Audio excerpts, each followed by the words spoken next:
Hello बच्चों, कैसे हो आप। तो फाइनली अब हम शुरू करने वाले हैं क्लास 10th फिजिक्स की सीरीज। और इस सीरीज में हम कवर करेंगे क्लास 10th फिजिक्स के सारे चैप्टर डिटेल्स में। और जो भी हमारा कंटेंट रहेगा, क्वेश्चंस रहेंगे, वो सारे के सारे बोर्ड ओरिएंटेड रहेंगे। ठीक है, तो शुरू करने से पहले कुछ चीज़ें हैं जो मैं आपके साथ शेयर करना चाहूँगा। इस साल हमारे पास फिजिक्स में 4 चैप्टर्स हैं।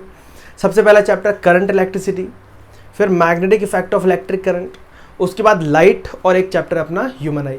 हमारे पास सिर्फ 4 चैप्टर हैं जिन पे अपन को तगड़े तरीके से फोकस करना है। अगर फिजिक्स से डर लगता है ना, तो ये सीरीज़ आप बढ़िया से देखो। एक एक डाउट आपका बढ़िया तरीके से क्लियर होगा। और कोई दिक्कत भी रहे, कोई चीज़ नहीं भी समझ में आ रही, तो आपके पास आप कमेंट कर सकते हैं, आप मुझे टेलीग्राम कर सकते हैं। वहाँ मैं पूरी कोशिश करूँगा कि आपके डाउट्स जो है वो सॉल्व कर सकूँ। ठीक है, तो चलिए शुरू करते हैं। शुरू करने से पहले कुछ चीज़ें हैं जो आपको इस पूरी सीरीज़ के दौरान में ध्यान रखनी है। अगर आपको तगड़ा स्कोर करना है तो ये कुछ चीज़ें हैं जो मैंने लिस्ट बनाई, जिन पे आपको अच्छे से फोकस करना है और हमेशा ध्यान में रखनी। जब तक आप इस सीरीज़ से या फिर आप जहाँ से भी फिजिक्स पढ़ रहे हैं, वहाँ पर भी आपको इन कुछ चीज़ों का ध्यान रखना है हमेशा, है ना। जैसे जैसे आप हायर स्टडी की तरफ जाओगे, इन तीनों चीज़ों का इम्पोर्टेंस और बढ़ता जाएगा। तो इस साल आपको सबसे पहली चीज़ जो आपको बहुत ज़्यादा ध्यान रखनी है वो है नोट्स मेकिंग की। यूजुअली क्या होता है, बच्चे प्रिंटेड नोट्स पे बहुत ज़्यादा डिपेंड कर जाते हैं। नहीं, ऐसा नहीं है कि प्रिंटेड नोट्स से तैयारी नहीं हो सकती, बिल्कुल हो सकती है। मगर जब आप अपने हाथ से नोट्स बनाते हैं ना, तो एक बार तो जब चीज़ लिखने में आती है ना, तो वहीं थोड़ी बहुत याद हो जाती है। लिखी हुई चीज़, जितने सेंसेस आपके इन्वॉल्व होंगे ना पढ़ाई में, आपकी चीज़ें उतनी अच्छी तरीके से तैयार होंगी। प्रिंटेड नोट्स में आपने लिखा नहीं, आप सिर्फ पढ़ रहे हो, तो वहाँ पे आपकी सिर्फ माइंड जो है, आंखें जो है, बस ये 2 चीज़ें इन्वॉल्व हैं। लेकिन जब आप लिखते हो तो आपका माइंड, आइज़ और एक हाथ, 3 चीज़ें इन्वॉल्व हो गई। तो जितने ज़्यादा सेंसेस आपके पढ़ाई में इन्वॉल्व होंगे, आपकी चीज़ें उतनी ही अच्छे तरीके से तैयार होंगी। ठीक है, तो आपको नोट्स जो है बहुत अच्छे से मेंटेन करना है। नोट्स मैं आपको बनवाऊँगा, एक एक चीज़ मैं आपको लिखाऊंगा यहाँ पे बोल बोल के, वो आपको बढ़िया तरीके से, अच्छे से, साफ सुथरे तरीके से मेंटेन रखनी है। सो दैट जब अपना कोर्स ख़त्म होगा तो आपके पास एक मैं बोल सकता हूँ एक बढ़िया तरीके का कंटेंट, क्वालिटी कंटेंट आपके पास अवेलेबल होगा पढ़ने के लिए। ठीक है, सबसे बड़ी दिक्कत ये होती है कि एग्जाम्स आ जाते हैं, फिर समझ में नहीं आता कि तैयारी कहाँ से करें। भाई कंटेंट है नहीं तुम्हारे पास, कहाँ से तैयारी करोगे, नोट्स बनाए नहीं। तो नोट्स बहुत अच्छे से बनाने हैं। ठीक, दूसरी चीज़ आपको ध्यान रखनी है, टॉपिक वाइज क्वेश्चंस। जो भी क्वेश्चंस मैं आपको करवाऊंगा, मान लीजिए मैंने एक टॉपिक पढ़ाया, उसके बाद मैंने आपको 3-4 क्वेश्चंस करा दिए। वो क्वेश्चंस आपको बढ़िया तरीके से एक जगह मेंटेन रखने की। भाई मैंने एक टॉपिक पढ़ा ये वाला, इस टॉपिक के मैंने 4 क्वेश्चन सॉल्व किए और 4 वैरायटी की, और उन क्वेश्चन को इस तरीके से सॉल्व करना है, उसकी कैलकुलेशन इस तरीके से देखनी है। तो ये सारी चीज़ें आपको बढ़िया तरीके से मेंटेन करके रखनी है। टॉपिक वाइज जितने ज़्यादा क्वेश्चंस रखोगे आपके पास, तो जब आपका सिलेबस कंप्लीट होगा तो आपके पास एक क्वेश्चन बैंक भी होगा, क्वेश्चंस भी आपको ढूंढने की ज़रूरत नहीं होगी। हालांकि ये क्वेश्चंस कराने के बाद मैं हर चैप्टर के बाद आपको एक 100 क्वेश्चंस, 50 से लेकर 100 क्वेश्चंस की एक बढ़िया सी क्वेश्चन बैंक दे दूंगा। उससे बाहर आपका बोर्ड का पेपर नहीं जाएगा। ठीक है, जो भी क्वेश्चंस मैं आपको दूंगा, बस कंडीशन ये है कि वो क्वेश्चंस आपको सॉल्व करना है। जो डाउट्स आए आप बिल्कुल मुझे टेलीग्राम पे मैसेज कर सकते हैं, वहाँ पर हम उसको क्लियर करेंगे। ठीक है, और लास्ट में एक चीज़ है, एक्स्ट्रा एफर्ट फॉर न्यूमेरिकल्स पर हर रोज़ नहीं तो हर 2 दिन में एक बार 4 से 5 न्यूमेरिकल, जो कि बहुत बड़ी बात नहीं है, 4-4, 5-5 न्यूमेरिकल आपको हर रोज़ सॉल्व करना है, केमिस्ट्री में भी और फिजिक्स में भी। ठीक है, क्योंकि न्यूमेरिकल एक ऐसी चीज़ है कि आप थ्योरी तो आप याद कर लेते हो, प्रॉब्लम आती है न्यूमेरिकल में। मैं यहाँ पर आपको न्यूमेरिकल की अप्रोच भी समझाऊंगा। जो चीज़ मैं बताऊँ, बस कंडीशन ये है कि आपको वो चीज़ें इम्प्लीमेंट करनी है आपकी स्टडीज़ में, तो फिर इनका आपको रिजल्ट जो है वो देखने को मिलेगा। ठीक है, तो चलिए शुरू करते हैं। तो हम जो चैप्टर शुरू करने वाले हैं, उस चैप्टर का नाम है बेटा करंट इलेक्ट्रिसिटी। क्या नाम है चैप्टर का? Current electricity. ठीक है, पहला चैप्टर हम पढ़ेंगे करंट इलेक्ट्रिसिटी। तो बात करते हैं भाई इस चैप्टर में असल में है क्या। देखो 2 चैप्टर्स हैं अपने, एक है करंट इलेक्ट्रिसिटी और एक चैप्टर है अपना magnetic effect of electric current. ये 2 चैप्टर्स हैं अपने, ये बिल्कुल इंटरकनेक्टेड चैप्टर्स हैं। अगर आप करंट इलेक्ट्रिसिटी को बढ़िया तरीके से समझोगे तो आपका मैग्नेटिज्म अच्छे से समझ में आएगा। ठीक है, ये दो चैप्टर है इंटरकनेक्टेड। ऐसे ही लाइट और ह्यूमन आई वो भी इंटरकनेक्टेड है। तो लाइट अगर आप ढंग से समझोगे तो आपको ह्यूमन आई बढ़िया से समझ में आएगा। ठीक, तो सबसे पहले हम शुरू कर रहे हैं करंट इलेक्ट्रिसिटी और इसके बाद हम पढ़ेंगे मैग्नेटिज्म। ठीक, तो करंट इलेक्ट्रिसिटी पढ़ने से पहले कुछ चीज़ें हैं आसपास की जो मैं आपको समझाना चाहूँगा, दिखाना चाहूँगा कि ये देखो, ये आसपास की चीज़ें, इन सब में करंट इलेक्ट्रिसिटी यूज़ हो रही है। तो जो यूज़ हो रही है, कैसे यूज़ हो रही है, कैसे बन रही है, बिल्कुल एकदम घुस जाएंगे इलेक्ट्रिसिटी के अंदर कि कैसे क्या चल रहा है, बिल्कुल डिटेल में पढ़ेंगे। मतलब इतना डिटेल में पढ़ेंगे कि आपको इससे बाहर जाके पढ़ने की कुछ और ज़रूरत नहीं है। ठीक है, तो करंट इलेक्ट्रिसिटी की बात करें हम, देखो सबसे पहले हम बात करते हैं करंट की। करंट असल में क्या होता है, इलेक्ट्रिसिटी तो छोड़ो, पहले हम बात करते हैं करंट की। देखो करंट का मतलब होता है किसी भी चीज़ का फ्लो करना। करंट का मतलब क्या होता है, किसी भी चीज़ का फ्लो करना। जैसे मैं बोल रहा हूँ हवा बह रही है, एयर चल रही है, जब मैं बोलूँ वाटर फ्लो कर रहा है, पानी फ्लो कर रहा है, अगर वाटर फ्लो कर रहा है तो उस करंट को हम बोलते हैं वाटर करंट। अगर एयर फ्लो हो रही है तो उसको हम बोलते हैं एयर करंट। तो करंट का मतलब क्या होता है, किसी भी चीज़ का फ्लो करना, मूव करना। क्या ये बात क्लियर है? क्या करंट का मतलब आपको बढ़िया से क्लियर हुआ? करंट का मतलब क्लियर हुआ? करंट का मतलब हुआ किसी भी चीज़ का फ्लो करना, मूव करना। सिर्फ करंट का मतलब, इलेक्ट्रिसिटी तो छोड़ो, करंट का मतलब है, करंट का मतलब है किसी चीज़ का फ्लो करना, फ्लो करना। ठीक है भाई, फ्लो कर रहे हैं तो इलेक्ट्रिसिटी क्या है? वाटर फ्लो कर रहा है तो वाटर करंट, एयर फ्लो कर रही है तो एयर करंट। अगर चार्ज फ्लो कर रहे हैं, चार्ज फ्लो कर रहे हैं तो चार्ज का फ्लो बनाता है इलेक्ट्रिक करंट। ठीक है, अगर वाटर फ्लो कर रहा है तो बनेगा क्या? Water current. क्या बनेगा बेटे? वाटर करंट बनेगा। ठीक है, अगर एयर फ्लो कर रही है तो क्या बनेगा? Air current. क्या बनेगा? Air current. लेकिन अगर इलेक्ट्रिक चार्ज फ्लो कर रहा है, क्या फ्लो कर रहा है बेटा? इलेक्ट्रिक चार्ज अगर फ्लो कर रहा है तो बनेगा इलेक्ट्रिक करंट। तो एक बात तो क्लियर हो गई। क्या बात क्लियर हो गई? बात ये क्लियर हो गई कि अगर आपको इलेक्ट्रिक करंट को समझना है तो आपको इलेक्ट्रिक चार्ज को समझना पड़ेगा, क्योंकि इलेक्ट्रिक चार्ज के फ्लो होने से बन रहा है इलेक्ट्रिक करंट। अब आपकी लाइफ आप इमेजिन करो, इलेक्ट्रिक करंट के बिना आप जी नहीं सकते। आपका फ़ोन नहीं चलेगा, लैपटॉप नहीं चलेगा, कार नहीं चलेगी, बाइक नहीं चलेगी, कुछ नहीं चलेगा, ट्रेन नहीं चलेगी। बताओ, हर चीज़ में इलेक्ट्रिसिटी है। तो इलेक्ट्रिसिटी को पढ़ना बहुत ज़रूरी है।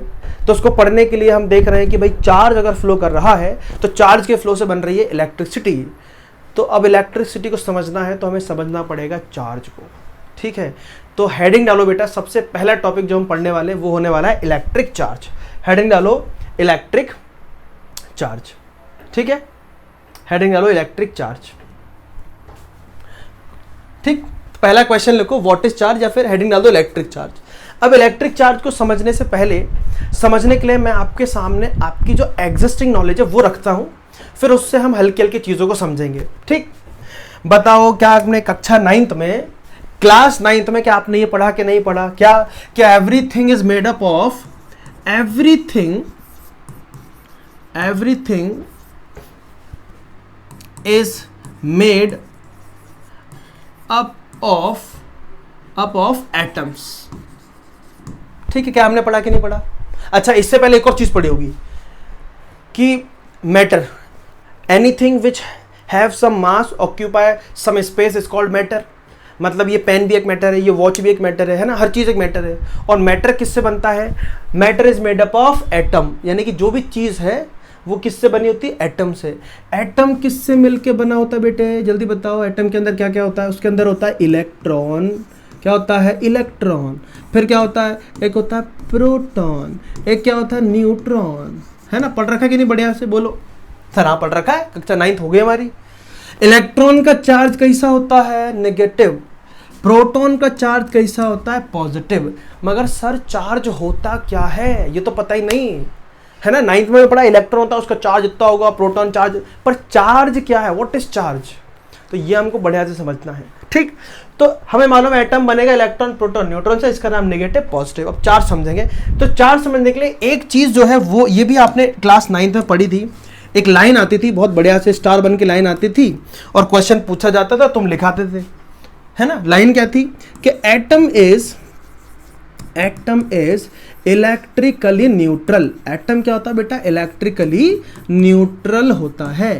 क्या होता है? Electrical neutral. बोला हाँ कि ना, ये पढ़ा कि नहीं कक्षा 11वीं में, 11वीं के 9th में पढ़ा कि नहीं पढ़ा अच्छे से, है ना? Atom is electrical neutral.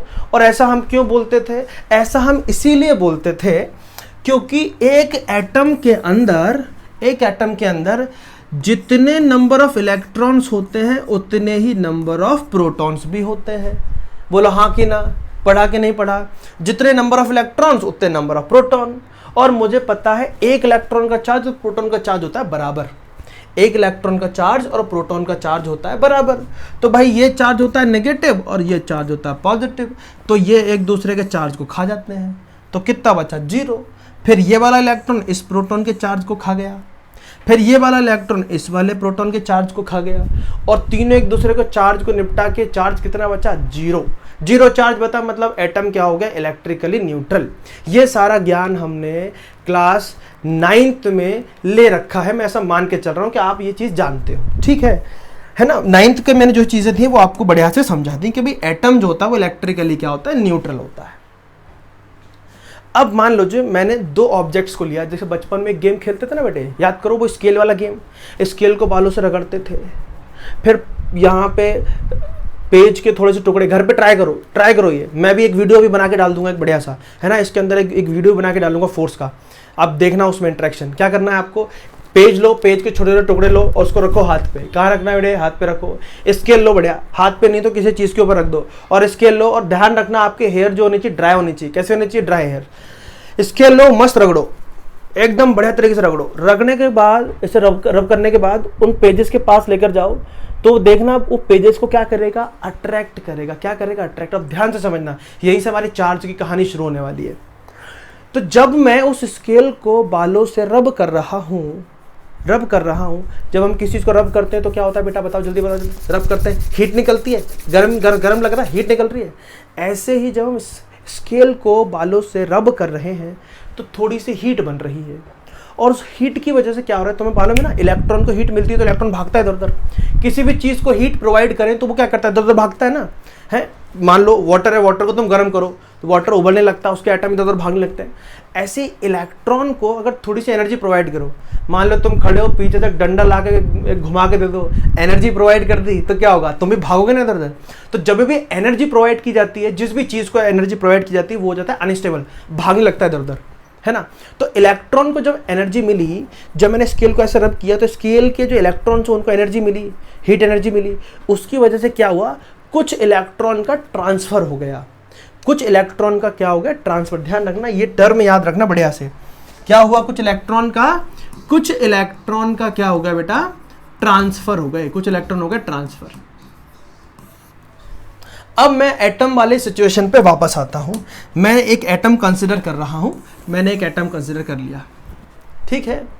यहां पर मैंने 1, 2 और 3 इलेक्ट्रॉन माने, और मैं यहां पर 3 ही मान रहा हूं प्रोटॉन्स, और ये तीनों का चार्ज बराबर है, एक दूसरे को कैंसिल आउट करके एटम अभी क्या हो गया बेटा? Electrically neutral. मगर मान लो जब मैं इसको रब कर रहा हूं, इस एटम को मैं रब कर रहा हूं, तो मान लो इसके अंदर एक इलेक्ट्रॉन एंटर कर गया, एक इलेक्ट्रॉन और आ गया। क्या आ गया? एक इलेक्ट्रॉन और एंटर कर गया। चलो मैं यहां पर एक इलेक्ट्रॉन को इसके अंदर एंटर करा देता हूं, ये हो गया एक इलेक्ट्रॉन और एंटर। अब सोचो कि ये वाला इलेक्ट्रॉन इस वाले प्रोटॉन के चार्ज को खा गया, ये वाला इलेक्ट्रॉन इस वाले प्रोटॉन के चार्ज को खा गया, और ये वाला इलेक्ट्रॉन इस वाले प्रोटॉन के चार्ज को खा गया। एक इलेक्ट्रॉन बचा और इसके चार्ज को खाने के लिए कोई प्रोटॉन अवेलेबल नहीं है। इसका मतलब ये हुआ कि इस एटम के ऊपर ओवरऑल कितना चार्ज आ गया? Negative charge. इलेक्ट्रॉन आ गया ना, तो जहां पर इलेक्ट्रॉन पहुंचेगा, यहां पर इलेक्ट्रॉन पहुंचा है, यहां पे इलेक्ट्रॉन क्या है? पहुंचा है, आया है, एक नया इलेक्ट्रॉन आया है। तो इलेक्ट्रॉन जहां पर जाएगा वहां नेगेटिविटी फैलाएगा, नेगेटिव चार्ज फैलाएगा। तो ये पॉइंट नोट कर लो बेटा, पॉइंट नोट करो। इलेक्ट्रॉन जहां जाएगा वहां नेगेटिव चार्ज फैलाएगा, है ना? फैलाएगा, या फिर आप ऐसे लिख दो बढ़ाएगा, वहां नेगेटिव चार्ज बढ़ाएगा। जहां पर जाएगा वहां नेगेटिव चार्ज को बढ़ाएगा, नेगेटिव चार्ज को बढ़ाएगा, ठीक है, नेगेटिव चार्ज को बढ़ाएगा। बोलो क्लियर है बात? इलेक्ट्रॉन जहां पर जाएगा, देखो इलेक्ट्रॉन यहां पर आया ना, इसने क्या कर दिया, नेगेटिव चार्ज, है ना। अब सोचो, ध्यान से सोचना, हम इसको निपटा देते हैं थोड़ा सा, थोड़ी देर के लिए। इलेक्ट्रॉन हटा दिया हमने, अब हम क्या कर रहे हैं, हमने इसके अंदर से पहले 3 इलेक्ट्रॉन्स थे, ये रहा इलेक्ट्रॉन, है ना, और ये रहा अपना नीचे प्रोटॉन, ये रहा अपना प्रोटॉन। अब क्या करो, अब मैंने रब किया, मान लो रब किया, इलेक्ट्रॉन आने की बजाय इलेक्ट्रॉन निकल गया। ये तो नेचर के ऊपर डिपेंड करेगा ना, है ना, नेचर के ऊपर डिपेंड कर रहा है। मान लो इलेक्ट्रॉन इस बार आने की जगह निकल गया, इसमें आया नहीं, इसके अंदर से जो इलेक्ट्रॉन था वो भी बाहर चला गया। कहाँ चला गया? घूमने चला गया थोड़ा सा, ठीक है, इलेक्ट्रॉन चला गया बाहर घूमने। बताओ अब क्या होगा? अब इस इलेक्ट्रॉन के चार्ज को कौन खा गया? ये प्रोटॉन। इस इलेक्ट्रॉन के चार्ज को कौन खा गया? ये प्रोटॉन। बचा सिर्फ एक प्रोटॉन। इस प्रोटॉन को खाने के लिए कोई नेगेटिव चार्ज है क्या? नहीं है। तो इस बार एटम के ऊपर कौन सा चार्ज आ जाएगा? Positive charge. तो क्या आप समझ रहे हो, जब मैं दो चीजों को रब कर रहा हूं तो इलेक्ट्रॉन का क्या हो रहा है? ट्रांसफॉर्मेशन हो रहा है, ट्रांसफर हो रहा है इलेक्ट्रॉन एक जगह से दूसरी जगह। तो इलेक्ट्रॉन जहां जाएगा वहां कौन सा चार्ज आएगा? बेटा नोट कर लो, इलेक्ट्रॉन जहां जाएगा वहां बढ़ाएगा कौन सा? Negative charge. और इलेक्ट्रॉन जहां से जाएगा वहां क्या बनाएगा? हमेशा पॉजिटिव चार्ज बढ़ाएगा। जैसे मैं बोलूं एक ऑब्जेक्ट है, अब मुझे बताओ, आंसर दो बेटे, आंसर दो। इलेक्ट्रॉन ए से बी पर गया, इलेक्ट्रॉन ए से कहा गया बी पर गया, तो ए पर कौन सा चार्ज आएगा?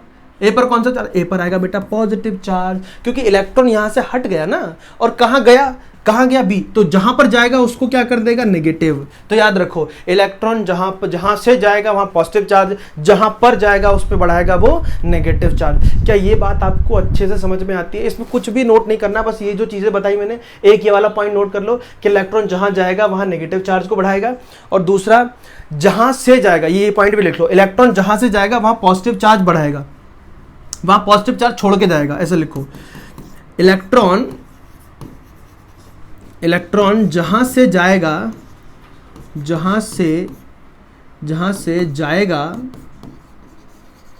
वहां हमेशा पॉजिटिव चार्ज आएगा। कौन सा चार्ज आएगा बेटा? पॉजिटिव चार्ज आएगा। तो ए से इलेक्ट्रॉन बी पे गया, तो कहां से गया? ए से गया, तो ए पर कौन सा आएगा? पॉजिटिव। कहां पर गया? बी पर, उस पर क्या आएगा? नेगेटिव। तो ये दो बातें अभी सिर्फ नोट करके रखो इतनी पूरे ज्ञान में से। तो क्या आपके बढ़िया से क्लियर हो गया? इलेक्ट्रॉन जहां से जाएगा वहां पर पॉजिटिव, जहां जाएगा वहां पे नेगेटिव, ठीक है। तो अब हम एक सिचुएशन मान रहे हैं कि भाई एक मेरे पास मैटर है, या मतलब एक ऑब्जेक्ट है जिसको मैंने घिस घिस के कर दिया पॉजिटिव चार्ज। क्या कर दिया बेटा? पॉजिटिव चार्ज कर दिया है। बताओ, पॉजिटिव चार्ज कर दिया तो इसमें इलेक्ट्रॉन आए या इलेक्ट्रॉन चले गए? चले गए कि आ गए? बहुत बढ़िया बेटा, इसमें से इलेक्ट्रॉन चले गए, इलेक्ट्रॉन निकाल दिया, तो ये हो गया पॉजिटिव चार्ज। एक दूसरा मैटर मैंने लिया, उसको भी खूब रब करा किसी दूसरे मटेरियल से, उसमें इलेक्ट्रॉन निकलने की बजाय इलेक्ट्रॉन आ गए। यहां पर मैंने बोला एक और मैटर रखा, इसके अंदर इलेक्ट्रॉन्स आ गए, ये नेगेटिव चार्ज हो गया, इसमें खूब सारे इलेक्ट्रॉन्स आ गए। अब मैं इन दोनों मैटर को पास में रखूं, बोलो क्या होगा? बोलो क्या होगा? सर फोर्स फील करेंगे, एक दूसरे को अट्रैक्ट करेंगे। क्या करेंगे? अट्रैक्ट करेंगे, एक दूसरे पे क्या लगाएंगे? फोर्स लगाएंगे। ध्यान से समझना, बहुत इंपॉर्टेंट चीज आ रही है बेटा। when two oppositely ना plus minus, when two oppositely charged object placed near each other they attract each other, एक दूसरे पे अट्रैक्शन का फोर्स लगाते हैं। ध्यान से समझना, अट्रैक्शन का फोर्स लगाते हैं। तो ये जो अट्रैक्शन का फोर्स लगाने की प्रॉपर्टी है ना किसी मैटर की, अपने आसपास वाले मैटर, देखो ये भी मैटर है बेटा, वो मैटर नहीं जो तुम करते रहते, वो मैटर की बात नहीं कर रही, ये चीज है, समझ रहे ना? ये चीज कोई भी चीज, वस्तु, ऑब्जेक्ट, क्या ये ऑब्जेक्ट है? कोई भी एक ऑब्जेक्ट, दूसरा ऑब्जेक्ट, है ना? ये ऑब्जेक्ट पॉजिटिवली चार्ज है, ये ऑब्जेक्ट नेगेटिवली चार्ज है। मुझे बताओ, अगर ये ऑब्जेक्ट चार्ज नहीं होता, ये ऑब्जेक्ट दोनों अनचार्ज होते, तो क्या एक दूसरे पे फोर्स लगाते? क्या नहीं लगाते? ये भी न्यूट्रल, एक दूसरे पे फोर्स लगाएगा? क्या नहीं लगाएगा। फोर्स कब लगाएगा? जब वो ऑब्जेक्ट चार्ज होंगे। फोर्स कब लगाते हैं? जब वो चार्ज होंगे। तो इसी प्रॉपर्टी को, ये जो फोर्स लगाने की प्रॉपर्टी है ना, इसी प्रॉपर्टी को हम बोलते हैं चार्ज। जैसे मैं बोल रहा हूं, ये इसको क्या करेगा बेटा? अट्रैक्ट करेगा। क्या करेगा? अट्रैक्ट करेगा। तो ये जो अट्रैक्ट करने की प्रॉपर्टी ना कि फोर्स ऑफ अट्रैक्शन लग रहा है, फोर्स लगा के अट्रैक्ट कर रहा है, इसको अट्रैक्ट करने की प्रॉपर्टी को ही हम क्या बोलते हैं, चार्ज। अगर आपको पता लगाना है कोई ऑब्जेक्ट चार्ज है कि नहीं है तो उसके आसपास दूसरा मैटर रख दो, अगर अट्रैक्ट कर रहा हो या रिपेल कर रहा हो, है ना, कोई सी भी कैसा भी फोर्स हो सकता है, अट्रैक्शन का फोर्स भी हो सकता है और रिपल्शन का फोर्स भी हो सकता है, दोनों में से कैसा भी फोर्स अगर एग्जिस्ट कर रहा है इसका मतलब वो ऑब्जेक्ट क्या है, चार्ज है। उसके पास कौन सी प्रॉपर्टी है, चार्ज की प्रॉपर्टी है, और नहीं करे तो अनचार्ज न्यूट्रल है। ठीक है, बात क्लियर हो गई कि नहीं? तो चार्ज को आप डिफाइन कैसे करोगे, है ना, ये दो एक दूसरे को क्या कर रहे थे, अट्रैक्ट कर रहे थे। ऐसे ही मैं अगर मान लो दो पॉजिटिव को एक साथ रख दूं, ऐसे ऑब्जेक्ट जिनमें से मैंने खूब सारे इलेक्ट्रॉन्स निकाल दिए, इनको पास पास रख दूं तो एक दूसरे पे कैसा फोर्स लगाएंगे, रिपल्शन का फोर्स लगाएंगे, रिपल्शन का फोर्स लगाएंगे। और इसी फोर्स लगाने की प्रॉपर्टी को हम क्या बोलते हैं बेटा, चार्ज बोलते हैं।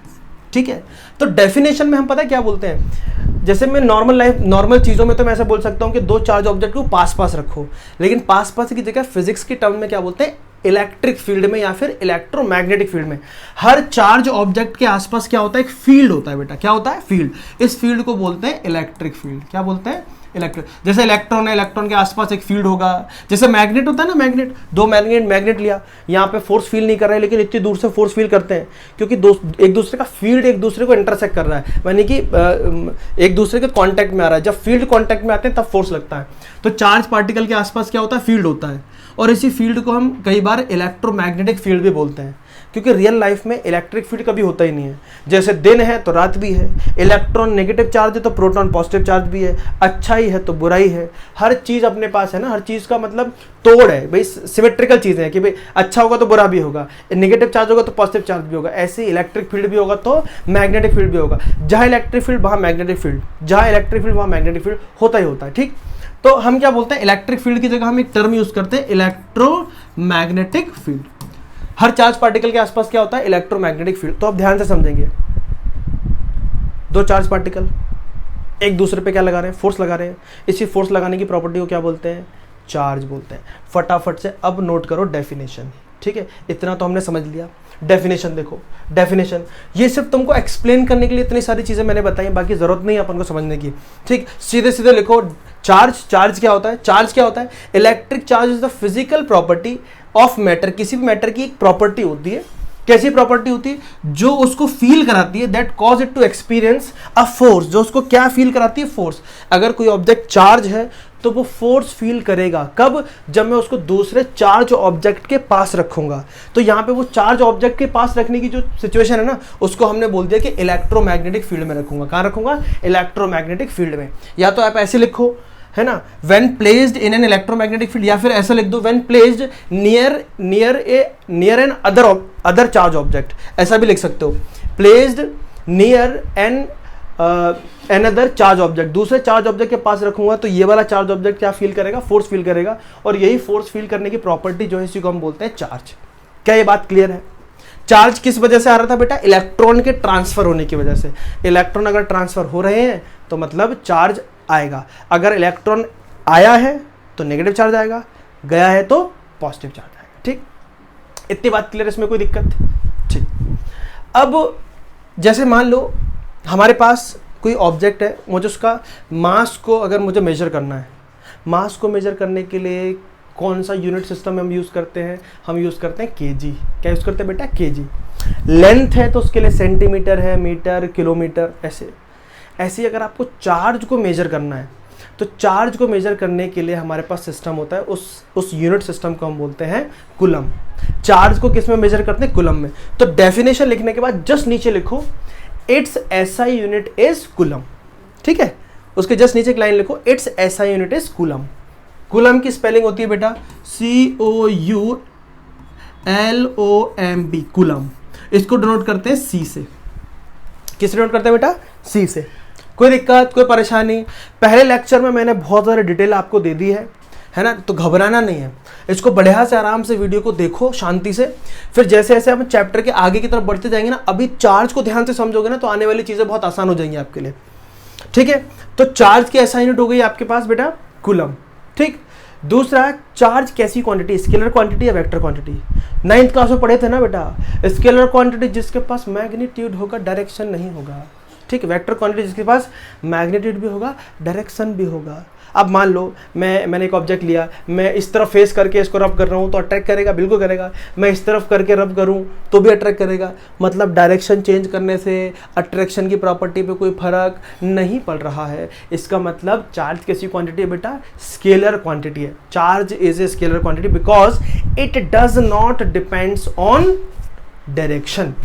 क्या बात क्लियर है? ये दो बात बढ़िया से क्लियर हो गई कि नहीं?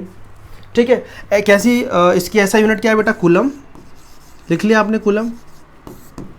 क्वांटिटी कैसी है? Scalar quantity. तो नेक्स्ट पॉइंट लिख लो, it is a scalar quantity because it does not have direction. ठीक है। एक और यूनिट होती है सीजीएस यूनिट भी होती है।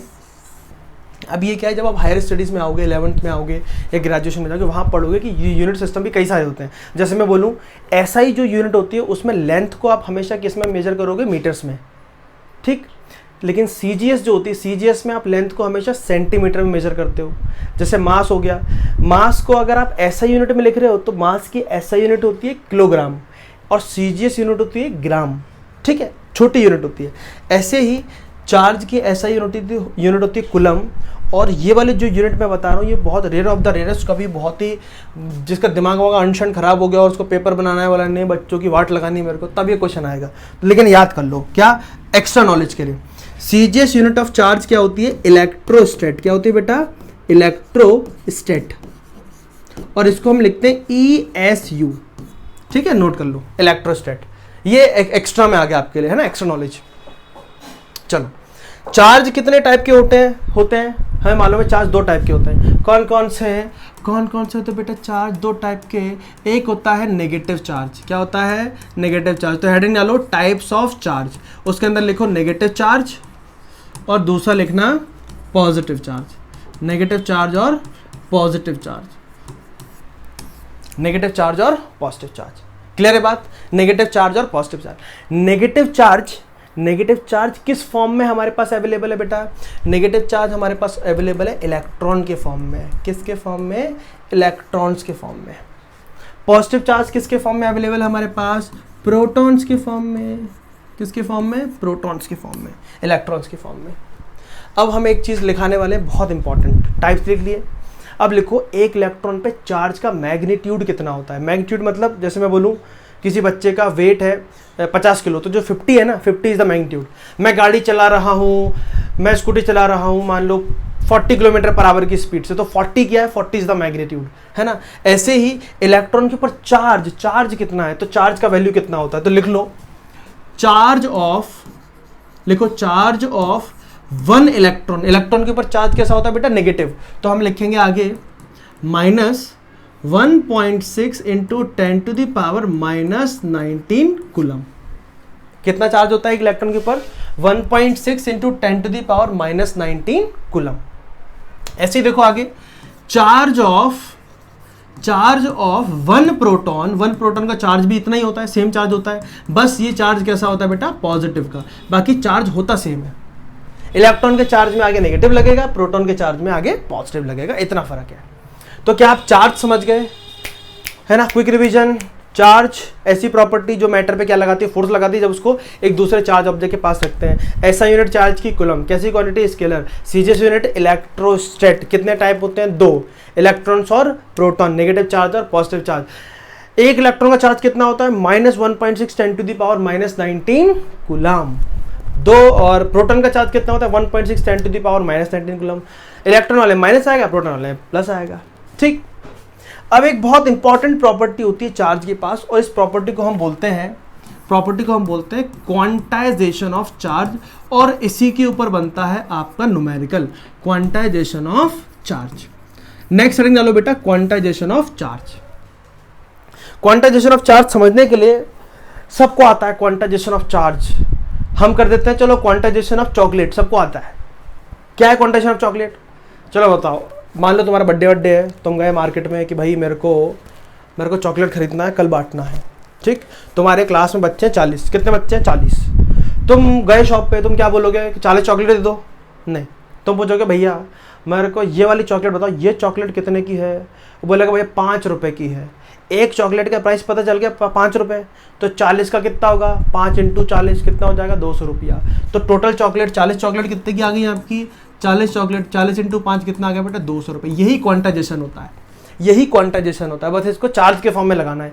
कैसे लगाना है, मान लो एक सिस्टम है, एक ये सिस्टम है, इसके अंदर एक इलेक्ट्रॉन रखा है। एक इलेक्ट्रॉन का चार्ज कितना होता है अभी हमने पढ़ा, सिर्फ मैग्नीट्यूड लिखेंगे, इस बार माइनस साइन नहीं लगाएंगे, ठीक है। चार्ज पूछा है, मैग्नीट्यूड लिख देंगे अपन। तो एक चार्ज का इलेक्ट्रॉन कितना होता है, 10⁻⁻⁹। माइनस लगा सकते हैं, कोई दिक्कत की बात नहीं है, ठीक है। नेगेटिव चार्ज लगाना चाहो लगा सकते हो, बट अभी हम सिर्फ मैग्नीट्यूड लिख रहे हैं, मतलब उसका जो नंबर है ना उसी से अपन काम कर रहे हैं, माइनस चार्ज नहीं लगा रहे हैं। अगर एक इलेक्ट्रॉन अवेलेबल तो कितना चार्ज होगा, 1.6 10⁻⁻⁹। अच्छा, अगर 2 इलेक्ट्रॉन अवेलेबल हो तो क्या करोगे सर, एक इलेक्ट्रॉन का चार्ज 1.6 10⁻⁻⁹, 2 इलेक्ट्रॉन का सर 2 से इंटू कर दें क्या, बिल्कुल कर दो, क्या कर दो, 2 से इंटू कर दो। चलो, तो 2 × 1.6 10⁻⁻⁹, बहुत बढ़िया, गजब। अच्छा, 3 इलेक्ट्रॉन हो तो क्या करोगे सर, 3 से इंटू कर दो सर, बहुत आसान है सर, टेंशन की बात नहीं है, बहुत आसान है। 3 × 1.6 10⁻⁻⁹, ठीक है ना। इसी को क्वांटाइजेशन बोलते हैं। अब देखो, इसी से हम फॉर्मूला बनाएंगे। क्या बनाएंगे, फॉर्मूला। मुझे बताओ, इसमें जब 3 इलेक्ट्रॉन अवेलेबल है तो टोटल चार्ज कितना हुआ इसका, एक इलेक्ट्रॉन का चार्ज तो इतना होता है, टोटल चार्ज कैसे निकाला तुमने, 3 × 10⁻⁻⁶ -10⁻⁻⁹, 1.6 × 10⁻⁻⁹ से इंटू कर दिया 3 का। तो अब समझना ध्यान से, समझना, बहुत ध्यान समझना। चॉकलेट वाला एग्जाम्पल लो ध्यान से। एक चॉकलेट की वैल्यू 5 रुपये है। तो यहाँ एक चॉकलेट की जगह हम क्या कर देंगे, एक इलेक्ट्रॉन की चार्ज की वैल्यू कितनी है, 10⁻⁻⁹। मुझे चाहिए 10 इलेक्ट्रॉन की वैल्यू। तो क्या करें, 10 × 1.6 × 10⁻⁻⁹। ये जो वैल्यू मिल रही, टोटल वैल्यू मिल रही है ना, चार्ज की टोटल वैल्यू। तो एक फॉर्मूला आता है, देखो फॉर्मूला, इसको सॉल्व करने का एक बढ़िया सा फॉर्मूला है। देखो फॉर्मूला क्या है, फॉर्मूला है क्वांटाइजेशन का फॉर्मूला, याद रखना है, इसी पे क्वेश्चन बनेगा। Q = NE, क्वांटाइजेशन का फॉर्मूला। इस फॉर्मूले का नाम क्या है, क्वांटाइजेशन ऑफ चार्ज। Q का मतलब होता है टोटल चार्ज। क्या मतलब होता है बेटा, टोटल चार्ज। N का मतलब क्या होता है, फॉर्मूला लिख लो, क्वांटाइजेशन लिख लो, क्वांटाइजेशन के जस्ट नीचे लिखो Q = NE। क्या लिखो, Q = NE, ठीक। अब इसको एक्सप्लेन कर लेते हैं अपन। Q = NE, इसके अंदर Q क्या है, ये क्या है, वो क्या है, सब बारे में बात कर लेते हैं, ठीक है। ये जो Q है, ये Q है आपका टोटल चार्ज।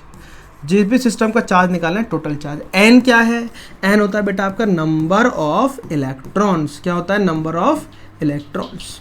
E क्या होता है, यहाँ पे E होता है चार्ज ऑफ 1 इलेक्ट्रॉन। E क्या है आपका, charge of 1 electron. Q = NE। कोई दिक्कत इसके अंदर, Q मतलब टोटल चार्ज, N मतलब नंबर ऑफ इलेक्ट्रॉन।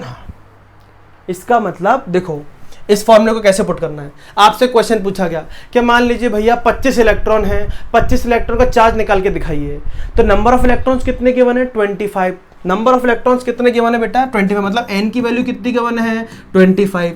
एक इलेक्ट्रॉन का चार्ज आपको पता है, E की वैल्यू कितनी होती है, 1.6 10⁻⁻⁹। ये तो चेंज होगी नहीं, ये दोनों वैल्यू उठाओ, इसमें पुट कर दो। Q = NE, Q =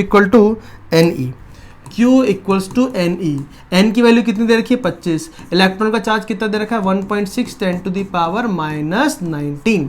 कैसे सॉल्व करेंगे, 25 की इंटू करो 1.6 से। कैसे करोगे, 25 × 16 कर दो, कितना होगा, 6 × 5 = 30, कैरी 3, 6 दूनी 12 और 3 15, 5 और 2 करो 0 2 5 5 10, हासिल लगा 1 4। यहाँ एक पॉइंट लगा रखा था, तो एक के बाद पॉइंट लगा, तो कितना आ गया बेटा, 40 × 10⁻⁻⁹ कूलम आंसर। बोलो आसान है कि नहीं है, कोई दिक्कत। अब तुमको बोला 50 इलेक्ट्रॉन का निकालो, 50 इलेक्ट्रॉन का, चलो आंसर कमेंट में आंसर बताओ, 50 इलेक्ट्रॉन पे कितना चार्ज होगा। क्वेश्चन क्या है, find the total charge carried bye 50 electrons, ठीक है। कमेंट में आंसर बताना इसका, 50 इलेक्ट्रॉन के पास कितना चार्ज होगा। फॉर्मूला ये रहा, N की वैल्यू कितनी रखनी है आपको, 50। E की वैल्यू कितनी रखनी है, 1.6 10⁻⁻⁹ कूलम। आंसर बताओ बेटा कमेंट्स में, ठीक है। ये फॉर्मूला एक बढ़िया सा नोट कर लो, नोट कर लिया अच्छे से। अब एक बहुत ही बढ़िया सा क्वेश्चन जो मतलब इतनी बार पूछा गया है कि क्या ही बताएं, इतनी बार ये क्वेश्चन पूछा गया, बार बार ये क्वेश्चन पूछा गया, ठीक है। तो कमेंट में करने के बाद क्वेश्चन लिखो, find the number of electrons in 1 coulomb charge. बहुत इंपॉर्टेंट क्वेश्चन है, बहुत इंपॉर्टेंट क्वेश्चन है। क्या है? Find the number of electrons in 1 coulomb charge. देखो जिन बच्चों को बेटा न्यूमेरिकल से डर लगता है ना, वो बस मेरी कुछ चीज़ें हैं, कुछ चीज़ें इनको आप फॉलो करो बढ़िया से। न्यूमेरिकल पढ़ा, न्यूमेरिकल पढ़ने के बाद इंग्लिश में लिखो यहाँ पे गिवन, ठीक है बेटा। हिंदी में भी लिखोगे तो भी कोई दिक्कत की बात नहीं, अंग्रेजी में लिखो मगर क्या गिवन है? Find the number of electrons. क्या फाइंड करना है इसमें? नंबर ऑफ इलेक्ट्रॉन, मतलब एन फाइंड करना है इन 1 कूलम ऑफ चार्ज। ये 1 कूलम क्या दे रखा है बेटा आपको? ये 1 कूलम क्या दे रखा है? 1 कूलम आपको दे रखा है चार्ज। तो गिवन क्या है यहाँ पे? Q की वैल्यू गिवन है बेटा, कितना? 1 कूलम। क्या पूछा इसने? Find the number of electrons, मतलब स्मॉल n की वैल्यू आपको फाइंड करनी है। फॉर्मूला आपने पढ़ लिया, फॉर्मूला क्या पढ़ा? Q equals to NE। आपको n फाइंड करना है, ठीक है। तो मैं आपको समझा रहा हूँ, कैलकुलेशन में अगर प्रॉब्लम है, ऐसी कोई कैलकुलेशन प्रॉब्लम आपको आती है तो इसको बहुत ध्यान से समझना बेटा, है ना। चलो, तो Q की वैल्यू कितनी दे रखी है आपको? 1 दे रखी है, तो Q की जगह पुट कर दो 1। आपको फाइंड करना है n इंटू E की वैल्यू कितनी होती है? 1.6 into 10 to the power minus 19। बहुत बार ये क्वेश्चन पूछा गया है, ठीक है। आपको n की वैल्यू चाहिए तो n देखो 1.6 जो है यहाँ इनटू में है, इसको यहाँ भेजेंगे तो डिवाइड में आएगा। इनटू वाली चीज़ डिवाइड में आती है, डिवाइड वाली चीज़ इनटू में जाती है। तो कैसे लिखेंगे इसको? कैसे लिखेंगे? 1/1.6 into 10 to the power minus 19 equals to n। Clear है बात? देखो ये आपके लिए नई चीज़ है कि 10 टू द पावर में इतनी बड़ी बड़ी वैल्यूज आ रही हैं, इसको कैसे सॉल्व करें। तो इसको सॉल्व करने का सबसे बड़ा तरीका, सबसे पहले 10 की पावर जहां पर भी हो, जैसी भी हो, हमेशा 10 की पावर को सॉल्व करो। तो यहाँ पे सॉल्व करने के लिए कुछ है नहीं, यहाँ पर बस ये चीज़ है कि 10 की पावर डिनोमिनेटर में इसको उठा के कहाँ ले जाओ? न्यूमरेटर में। ऑलवेज सारा आंसर किस में होना चाहिए? न्यूमरेटर में। तो अब याद रखना है, याद क्या रखना है? जैसे मैं लिख रहा हूँ 1/10 की पावर 2, मुझे इसको ऊपर लेके जाना है। तो मैं ऊपर लेके जाऊँगा तो देखो नीचे प्लस में है ना, नीचे प्लस में है तो ऊपर जाके ऑटोमेटिकली किस में हो जाता है? ये माइनस में, ठीक। अगर ये लिखा होता 1/10 टू द पावर -2, इसको अगर मैं ऊपर लेके जाता तो क्या हो जाता? 10 टू द पावर +2। कैलकुलेशन की एक एक चीज मैं आपको समझाऊंगा बेटा, बस आपको वीडियो प्रॉपर देखना है, बढ़िया से और नोट्स बनाने हैं, ठीक है। और मुझे कमेंट में बताना कि आपको चीजें बढ़िया से समझ में आई या नहीं आई, ठीक।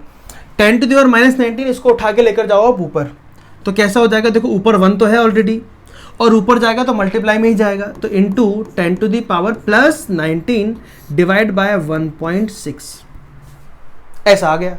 इतना लिख लिया। जब भी ऐसी कैलकुलेशन आएगी तो यही करना है, 10 टू द पावर ऊपर ले जाओ और जो भी ऊपर लिखा होगा वो मल्टीप्लाई में होगा। अब क्या करें? अब ये डेसिमल हटाओ और यहाँ बढ़ा दो एक 0, तो कितना हो गया? 10। तो इसको मैं वापस चेंज करके लिख रहा हूँ, क्या लिख सकते हैं इसको? 10 into 10 to the power 19 divide by 16। बोलो कोई परेशानी?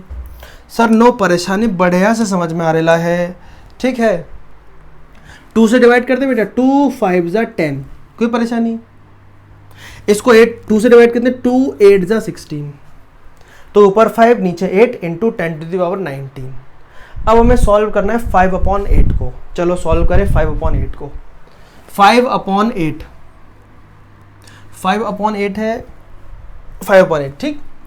मतलब 5 को डिवाइड करना है 8 से, करो डिवाइड।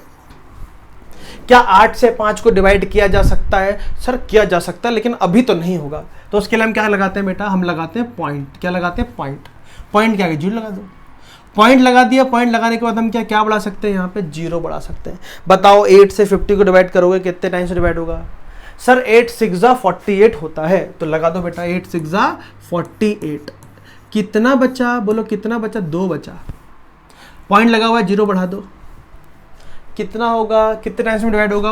8 दूनी 16। फिर माइनस करो, कितना बचेगा? 4। पॉइंट लगा हुआ है बीबी, क्या लगा दो? 0। अब कितने टाइम्स में डिवाइड होगा? 8 5 जा 8 5 जा। देखो आंसर कितना हो गया? 0.625 इंटू 10 इंटू छोड़ो 6.25 0.625। इतना हमें डिवाइड करके आंसर आ गया। चलो आ जाओ पीछे। तो 8 से 5 को डिवाइड किया तो आंसर क्या है बेटा 0.625 10 टू द पावर 19। क्या आ गया 19। अभी इसको ऐसे लिख लो, है ना, ये आप आंसर लिख दो। अब मैं एक स्पेशल वीडियो बनाऊंगा जिसमें हम स्टैंडर्ड फॉर्म सीखेंगे। असल में ये आंसर ठीक है, बिल्कुल ठीक है, कोई दिक्कत की बात नहीं है, मगर एमसीक्यू में क्या होता है स्टैंडर्ड फॉर्म दे रखी होती है, जो कि मैं आपको अलग से एक 5 मिनट की वीडियो डालूंगा स्टैंडर्ड फॉर्म कैसे निकालनी है एक्सपोनेंशियल इस तरीके के वैल्यू की, तो वो मैं आपको वहाँ समझा दूंगा। फिलहाल आप ऐसे आंसर लिखो, कोई दिक्कत की बात नहीं है। तो हमने इसमें क्या निकाला, नंबर ऑफ इलेक्ट्रॉन्स, और नंबर ऑफ इलेक्ट्रॉन्स की कोई यूनिट नहीं होती, तो आप सीधे सीधे आंसर लिखेंगे। ठीक है, कोई दिक्कत इसमें? बढ़िया से समझ में आ गया क्वेश्चन। चलो एक और क्वेश्चन, इस क्वेश्चन को आप सॉल्व करोगे पहले, फिर मैं बताऊंगा क्या करना था। ठीक है, करो क्वेश्चन, नोट करो बेटा बढ़िया से। इन क्वेश्चन को अच्छे से आपको नोट करके रखना है। ठीक है, क्वेश्चन बैंक बनानी है अपन को पूरी सीरीज की बढ़िया से। Find the number of electrons transferred when scale is rubbed with dry hairs and then total charge gained by the scale is this। मतलब क्या हुआ ये कि स्केल को बालों से क्या किया बेटा, रब किया। रब करने की वजह से क्या ट्रांसफर हुए, इलेक्ट्रॉन्स ट्रांसफर हुए। इलेक्ट्रॉन ट्रांसफर होने के बाद कितना चार्ज ट्रांसफर हो गया, इतना चार्ज ट्रांसफर हो गया। तो हमसे पूछा क्या है, find the number of electrons. क्या पूछा बेटा, नंबर ऑफ इलेक्ट्रॉन्स। तो सबसे पहले तुमको क्या बताया, क्या लिखना है क्वेश्चन में, लिखो गिवन। जिन बच्चों को क्वेश्चन समझ में आया वो बच्चे ईमानदारी से सॉल्व करें, आंसर लेके आए और कमेंट में बताना बेटा आंसर सही आया था कि नहीं आया था। ठीक है, चलो गिवन क्या दे रखा है हमको, गिवन दे रखा है चार्ज, मतलब Q की वैल्यू दे रखी है। Q क्या होता है, चार्ज। चार्ज को किससे रिप्रेजेंट करोगे, Q से। ठीक है, Q कितना है अपने पास, 2 × 10⁻⁻⁷ कूलम। ठीक है, चार्ज की वैल्यू दे रखी है इतनी। क्या निकालना है, नंबर ऑफ इलेक्ट्रॉन्स मतलब n निकालना है। ठीक, E की वैल्यू तुम जानते हो 1.6 10⁻⁻19। निकालो n की वैल्यू। तो n की वैल्यू के लिए फॉर्मूला क्या रहा अपना, फॉर्मूला रहा Q = NE। Q की वैल्यू दे रखी है 2 × 10⁻⁷ n चाहिए। E की वैल्यू कितनी है बेटा, 1.6 10⁻⁻19। सारे बच्चे देखेंगे जिनको कैलकुलेशन प्रॉब्लम आता है बेटा, ध्यान से देखो, ये चीज़ मल्टीप्लाई में है तो कहाँ पर आएगी, डिवाइड में आएगी। कहाँ पर आएगी, डिवाइड में। देखो मैं कैसे लिख रहा हूँ, ये n2 में इसको नीचे लिख रहा हूँ, तो n = मैं क्या लिख रहा हूँ, इसको नीचे लिख रहा हूँ। कैसे, एक काम करो, इसको ऐसे लिखो। तो क्या लिखा है अपना, 2 × 10⁻⁻7 लिखा है, इसको डिवाइड में ले जाओ। ये n2 में डिवाइड में आएगा, कैसे आएगा, 1.6 × 10⁻⁻19 = n। फिर मैंने क्या बोला था कि हमेशा 10 टू दी पावर को पहले सॉल्व करो, झंझट ही मत रखो 10 टू दी पावर का, जो दिमाग खराब हो। तो हमने बताया नीचे पावर माइनस में, ऊपर जाके प्लस में हो जाएगा। तो देखो कैसे लिखेंगे, n = n as it is. तो 2 × 10⁻⁻7 मल्टीप्लाई में आएगा, ऊपर आएगा, मल्टीप्लाई में भी बात की थी हमने। तो माइनस में 10 टू दी पावर ऊपर आके +19 डिवाइड बाय 1.6। अब एक रूल है, क्या रूल है, और रूल समझे। रूल बेटा ये कहता है, जैसे मैं लिखूं a की पावर है 2 × a की पावर है 3, दोनों का बेस देखो कैसा है, a बेस है। जब बेस सेम होता है तो पावर हमेशा क्या होती है, ऐड होती है। तो पावर क्या हो जाएगी बेटा, a की पावर 5। ऐसी 10 टू दी पावर 2 लिखा है, 10 टू दी पावर 3 लिखा है, बेस देखो दोनों का सेम, तो पावर कितनी हो जाएगी, 5। ठीक है, रूल क्लियर है। आओ वापस आओ, यहाँ देखो बेस सेम है, पावर क्या होंगी, ऐड। तो -7 + 19, बोलो कितना बचा सर, 12 बचा। 12 बचेगा ना, +12, बोलो ठीक है कि नहीं। पावर देखो बेस सेम है ना, पावर ऐड हो जाएगी, तो कितना बचेगा, 10 टू दी पावर +12 इंटू कितना है, 2 डिवाइड बाय 1.6, पॉइंट हटाओ कितना हो जाएगा, 0। 20/16 इंटू 10 टू दी पावर 12। आओ डिवाइड करें, डिवाइड कर लें। देखो इधर साइड में लिख लेते हैं, 20/16 इंटू 10 टू दी पावर कितना हुआ बेटे, 12। चलो मुझे बताओ क्या 2 से डिवाइड कर सकते हैं, ऐसा कर सकते हैं, कोई दिक्कत की बात नहीं।